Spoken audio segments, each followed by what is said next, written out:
While values for some land types have dipped around the country, on the whole, values have held remarkably well this year. And from interest rates to market uncertainty, many are now speculating over what trends we might see in 2025. Joining us now with his outlook is CEO of National Land Realty, Ronnie Richardson. Ronnie, so good to have you with us. Let's start with a look back at 2024. What stands out to you? Merry Christmas, Tammy, and thank you for having us. And it's very, very seldom do we get to look back and say we guessed correctly. But at the beginning of 2024, we assumed and predicted that 2024 would be a flat year, a very stable year, and that's exactly what it turned out to be. The values held. The sales are a little slow right now and have been for the last quarter, and that's directly related to interest rates.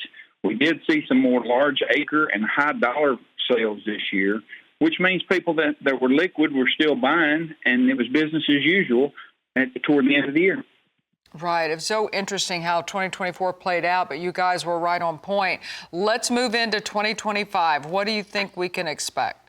Oh, gosh, that's a loaded question, and I knew you were going to ask me that. And this is what we anticipate for 2025, is that the first half of the year is pretty much going to mimic 2024.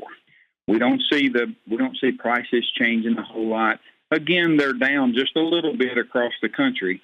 And if I was a buyer for property right now, now's the time to buy. You find a good land level irrigated farm that's throwing you off 2 to 3% return on your money, now's the time to buy that farm, because we do not anticipate those prices are going to dip a lot further. And with interest rates easing a little bit, we anticipate the prices to go up toward the third and fourth quarter. There are so many outside factors going on right now, from global conflicts. We've got an economic slowdown in the market. So how might these things impact the farmland sector and values? I don't think it's going to affect the values as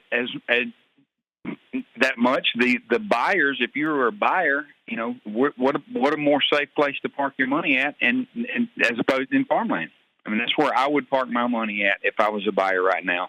And the interest rates, again, with the interest rates easing a little bit, I think the prices are going to trend up toward the end of the year. Right, and of course, they're going to be looking at those interest rates as we go into 2025. Before I let you go, any final advice for a buyer or seller this year? It's the same thing I say most every time. Let's make a plan. If you decide you're going to divest yourself of your land, don't panic sell. Call somebody that's a professional, and let's make a plan. Whether it's a tax plan, an estate plan, let's get the most we can get in your pocket. Like you say, it's always a good time to sell when you don't have to sell, right? That's the CEO of National Land Realty, Ronnie Richardson. We appreciate your time today and that insight. Merry Christmas to you.